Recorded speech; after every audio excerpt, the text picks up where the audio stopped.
तो सर नमस्कार, आप देख रहे हैं न्यूज नेशन। आपके साथ मैं उलक्ष चिराग मेरे साथ है और इसी के साथ दिल्ली कैपिटल्स को पहली जीत बहुत बहुत मुबारकबाद हो। बिल्कुल मुबारकबाद हो, बहुत बहुत हो। और 4 विकेट से दिल्ली कैपिटल्स ने कोलकाता नाइट राइडर्स को हरा दिया फाइनली। और दिल्ली कैपिटल्स हालांकि मैच फंसा दिया था, ऐसा लग रहा था कि आसानी से नहीं जीतेंगे। हाँ, मतलब पिच मुश्किल थी, ठीक है, लेकिन 128 चेज करने के लिए भी पसीने छूट गए अगर दिल्ली कैपिटल्स के, तो फिर मुश्किल में तो है दिल्ली, अभी भी लग रहा है मुश्किल में। हालांकि पहली जीत, पहले 2 अंक वो कॉलम में दिख गए हैं। साउथ सर हमारे साथ मौजूद है। 6 मुकाबले खेल चुके हैं दिल्ली और पहली जीत अब नसीब हुई है। नहीं, नो डाउट। देखिए, ये अच्छी जीत भी है और मैच बहुत शानदार था। बिल्कुल। सबसे बड़ी बात ये है कि पूरा क्रिकेट देखने को मिल रहा है। बिल्कुल। और ऐसा नहीं, कई बार हम लोग को लगता था 2020 ये हिट करो और फिर 2 घंटे में 1 घंटे में मैच खत्म करो। लेकिन अभी देखिए, कल का भी जो मैच था 154 स्कोर था, लेकिन लास्ट तक चलता चला गया। सर। आज तो 127, उसके बाद जिस तरीके के स्कोर जा रहा था, दिस इज वेरी गुड। मतलब मुझे लगता है कि ऐसा क्रिकेट में मजा आता है। जी बिल्कुल। और आजकल के फैंस वैसे भी देखिए लो स्कोरिंग मुकाबले देखना चाहते हैं जहां पे रोमांच हो। आजकल फैंस को वो लंबे लंबे छक्के तो देखना पसंद होता ही है, वो 200 का स्कोर बने फिर वो चेज हो जाए, वो आपको पसंद है। लेकिन ऐसे मैच देखने में जिसमें धड़कनें रुक जाती है ऑलमोस्ट, कुछ अलग ही मजा है इस चीज का। नहीं, लेकिन ये भी था ना, ऐसा लग रहा था कि भाई 7 ओवर में ये सिचुएशन नजर आ गई थी कि ठीक है, ज्यादा से ज्यादा 6-7 ओवर और, बिल्कुल 14 ओवर तक मैच जाएगा। किसी को ये नहीं अंदाजा था कि 20 तक जीत जाएगा। बिल्कुल ये चीज है। और दिल्ली अपनी गलती से मैच फंसाया उन्होंने, ठीक है। देखिए पिच लास्ट में स्पिनर्स को मदद कर रही थी। नीतीश राणा ने अच्छी गेंदबाजी करी, अनुकूल रॉय ने अच्छी गेंदबाजी करी, वरुण चक्रवर्ती ने अच्छी गेंदबाजी करी। लेकिन चिराग, अगर शुरुआत में पृथ्वी शॉ और डेविड वार्नर वो तूफानी शुरुआत नहीं देते तो ये मैच भी हार जाती शायद। बिल्कुल, डेविड वार्नर आज तूफानी पारी एक खेल कर गए। हम कहेंगे 140 के लगभग का स्ट्राइक रेट, 41 गेंदे, 57 रन उन्होंने बनाए। और इस शुरुआत के बाद भी यहाँ तक मैच गया, ये दिल्ली के लिए थोड़ा अचंभे वाली बात है। थोड़ा परेशान हैरान जरूर होगा खेमा। हालांकि जीत गए हैं, लेकिन अभी भी वो कहते हैं ना कि मजा नहीं आया यार जीत में, वो चीज जरूर सोच रहे होंगे। हालांकि रिकी पॉन्टिंग खुश है, जीत दर्ज की है, कॉन्फिडेंस बूस्ट अप हुआ होगा, लेकिन बहुत सारे फैक्टर्स हैं अभी जिन पर विचार जीती दिल्ली है, लेकिन दिल केकेआर ने जीता है। जो ज्यादा बातें होगी वो केकेआर के प्रदर्शन की होगी सर, क्योंकि 127 रन पे जब आप आखिरी ओवर तक ले जा रहे हो, लड़ रहे हो, तो केकेआर वो कहते हैं ना, कोर बॉल लोड बॉल जीत नहीं पाई, लेकिन लड़ी पूरी है, बैटल लूज नहीं किया। मतलब एक जो साइकोलॉजिकल एक डाउन था कि भाई अब इतना लो स्कोर मैच, अब हम इसमें क्या ही फाइट करेंगे, तो ये दिखा देता है केकेआर। मतलब हालांकि कई बार इसके साथ दोनों चीजें नजर आती है मुझे केकेआर के साथ। कई बार इसको ओवररेट कर लिया जाता है, कई बार इसको अंडररेट कर लिया जाता है। इस टीम के साथ मैं देखता हूं हमेशा अक्सर ऐसा होता है। लेकिन वो लास्ट मोमेंट तक इन्होंने 127 पर भी पूरा जज्बा दिखाया और यहाँ तक ले आए, ये शायद उम्मीद तो नहीं थी पहली इनिंग खत्म होने के बाद। बिल्कुल इतने करीब आ जाएंगे ये नहीं पता था। लेकिन चिराग, लिट्टन दास, ललित यादव का भी स्टंप छोड़ा उन्होंने, अक्षर पटेल का छोड़ा, वहीं से टर्निंग पॉइंट। बिल्कुल टर्निंग पॉइंट था। अगर आप देखेंगे लिटन दास, तो निश्चित तौर पर कैचेस छूट रहे थे, स्टंप चांसेस छूट रहे थे, और विकेट्स के पीछे मुझे लगता है बहुत ही निराशाजनक प्रदर्शन रहा है आज लिटन दास का। बल्ले से भी बिल्कुल 4 गेंदे 4 रन, और पहला ही मुकाबला खेल रहे हैं आईपीएल 2023 का।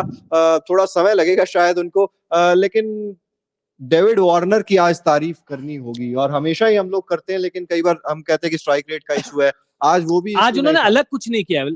अर्धशतक ही पहले लगा रहे थे, अर्धशतक ही अब लगाया है, लेकिन जो पहले ओवर से इंटेंट दिखाई ना, मैं आज का हम देख भी रहे थे प्रैक्टिस में कि लगातार बड़े शॉट्स खेलने की कोशिश कर रहे थे।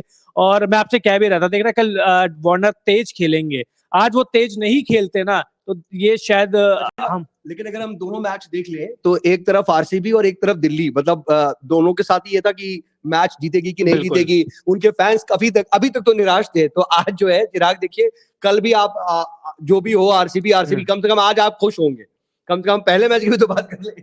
बिल्कुल, देखिए पहले मैच में तो हम लोग बात कर ही चुके हैं लाइव में। आज आपकी दोनों टीम की, बिल्कुल, एक तरफ दिल्ली और एक तरफ आरसीबी। बिल्कुल, एक तरफ दिल्ली जीत गई और एक तरफ आरसीबी जीत गई। और दिल्ली का खेमा ज्यादा खुश होगा क्योंकि पहली जीत हमेशा स्पेशल होती है। लेकिन लक्ष्य सर, एक सवाल मेरा है, कुलवंत खिजरोलिया आखिरी ओवर क्या बचाए जा सकते थे 7 रन? क्या आप आंद्रे रसल के साथ जा सकते थे क्या वहां पर? क्योंकि एक नो बॉल आ गई थी जहां से तो बिल्कुल ही, मतलब आप कह देते हैं कि खत्म हो गया था मैच। देखिए बहुत मुश्किल था, लेकिन मुझे लगता है कि सिर्फ उनको आखिरी ओवर देने का जो इकलौता रीजन मुझे समझ में आता है कि वो दिल्ली से ही डोमेस्टिक क्रिकेट खेलते हैं। यहाँ पे कोटला में या अरुण जेटली स्टेडियम में बहुत ज्यादा क्रिकेट खेले हैं, कंडीशंस बहुत अच्छे तरीके से उनको पता है, और नीतीश राणा भी यहीं से खेलते हैं, आप सब दोनों को पता है। तो मुझे लगता है कि इकलौता रीजन यही है, नीतीश राणा ने ये सोचा होगा कि यहाँ पे बहुत क्रिकेट खेला है, अच्छा प्रदर्शन किया है, तो मौका दे सकते हैं। वैसे एनी डे मैं आंद्रे रसेल को आखिरी ओवर दूंगा, क्योंकि कई बार वो ऐसे चमत्कार गेंद से कर चुके हैं। बिल्कुल, और आज नीतीश राणा ने जिस तरीके की गेंदबाजी की, पार्ट टाइम स्पिनर हम उन्हें कहते हैं, और हालांकि आईपीएल में बड़े बड़े विकेट्स ले चुके हैं, लेकिन फिर भी कितना ज्यादा प्रभावित किया है कप्तान के तौर पर, कितना ज्यादा आए और विकेट्स भी चटकाए। तो लक्ष्य सर, क्या लगता है, नीतीश राणा आप आने वाले समय में देख सकते हैं कि भाई एक गेंदबाज मिल गया है क्या केकेआर को? अब तक कहाँ थे, और जैसा कि मैं आपको बता भी रहा था, उनके विकेट्स कौन कौन से, उन्होंने अब तक अपने करियर में 8 या 9 विकेट लिए हैं, 9 विकेट लिए हैं उन्होंने, जिसमें एबी डिविलियर्स का विकेट उन्होंने ले रखा है, विराट कोहली का विकेट ले रखा है, Ajinkya Rahane, Darcy Short, Parthiv Patel, Rishabh Pant, Nicholas Pooran, Mitchell Marsh और अमन खान। एक अमन खान को आप मान लीजिए यंगस्टर है, बाकी सारे धुरंधरों के विकेट उन्होंने ले रखे हैं। नहीं, लेकिन बात ये भी होती है ना कि धुरंधरों के ले रखे हैं, लेकिन फिर भी इनको पार्ट टाइम स्पिनर ही क्यों माना जाता है? लाइक क्या अभी तक जितने विनर हैं, जितने भी विकेट हैं, सब तुक्के के हैं और बड़े विकेट आ गए? नहीं सर, देखिए डोमेस्टिक में ये अच्छी बॉलिंग करते रहे हैं, और अब इन्होंने अपनी गेंदबाजी पे ज्यादा काम करना स्टार्ट किया है। रणजी मैचेस देख लीजिए, डोमेस्टिक में सैयद मुश्ताक ट्रॉफी में देख लीजिए, कम से कम इन्होंने गेंदबाजी में अपना ज्यादा योगदान दिया है, और 5 विकेट हॉल भी है इन्होंने अभी रणजी में लिया है। तो गेंदबाजी से अभी तक ज्यादा विकेट वो नहीं कर रहे थे, मतलब गेंदबाजी नहीं कर रहे थे, लेकिन मुझे लगता है कि आज की जो गेंदबाजी है वो कॉन्फिडेंस बहुत ज्यादा देगी, और आने वाले मैचों में हम इनको तीसरे या चौथे स्पिनर के रूप में केकेआर में देख सकते हैं। बिल्कुल, लेकिन एक चीज मैं जरूर पूछना चाहूंगा, बारिश हो गई, मैच भी डिले हुआ, डेफिनेटली पिच सिचुएशंस बदल जाती हैं, उसकी वजह से क्या सेकंड इनिंग में कुछ हमें इतना लंबा देखने को मिला, या फिर थोड़ा सा फंस गया मैच, उसकी वजह से क्या फर्क पड़ा? सर थोड़ा सा फर्क पड़ा है, और फर्क मुझे नहीं लगता कि दिल्ली की बल्लेबाजी को पड़ा है, फर्क पड़ा है कोलकाता की बल्लेबाजी को, क्योंकि पिच काफी समय से ढकी हुई थी, उसको निकाला नहीं था, मॉइस्चर भी उसके अंदर था, कंडीशंस थी क्योंकि तेज हवा चल रही थी, तेज गेंदबाजों को मदद भी मिल रही थी। उसके बाद थोड़े से शॉट्स खराब शॉट्स जरूर खेले, चाहे वो मनदीप सिंह हो चाहे नीतीश राणा हो, शॉट्स खराब खेले, लेकिन दिल्ली जब खेलने आई तो कंडीशंस पहले से बहुत ज्यादा बेहतर हो चुकी थी। और वो डेविड वार्नर ने करके दिखाया भी था कि कंडीशंस यहाँ पर बेटर हो चुकी हैं। चाहे हम बात करें जेसन रॉय की बल्लेबाजी की, तो जेसन रॉय ने कोलकाता की तरफ से देखिए अच्छी बल्लेबाजी की उन्होंने, लेकिन दूसरी तरफ से देखेंगे तो साथ नहीं मिल रहा था किसी का। वो फिर लिटन दास जल्दी आउट हो गए, नीतीश राणा, रिंकू सिंह भी आज वो कुछ खास कमाल नहीं कर पाए, लेकिन जब डेविड वार्नर बल्लेबाजी कर रहे थे तब लग रहा था कि नहीं यार, ये तो मैच बहुत आसान है दिल्ली के लिए। लेकिन all of the sudden Delhi का ये मुझे लग रहा है कि शौक है कि मैच फंसाना है। लेकिन देखिए वार्नर ने जिस तरीके, अभी उनकी पूरी आप जब बैटिंग देख लेंगे तो उन्होंने कितने रन बनाए, उन्होंने टोटल जो रन बनाए हैं उसमें आप उनके फोर्स देख लीजिए, मतलब कुल 57 रन और 11 चौके, मतलब 44 रन तो वो सिर्फ और सिर्फ बाउंड्रीज लेकर के निकाल दिया इन्होंने।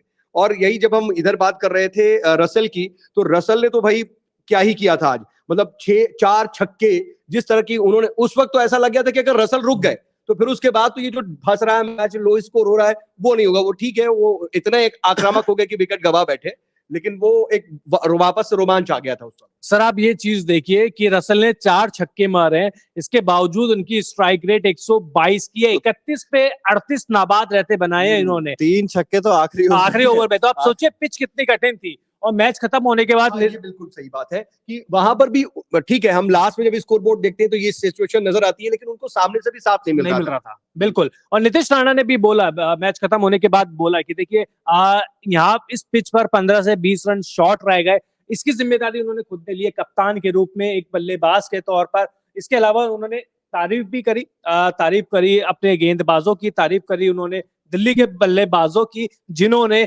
पावर प्ले में बहुत अच्छी गेंदबाजी करी।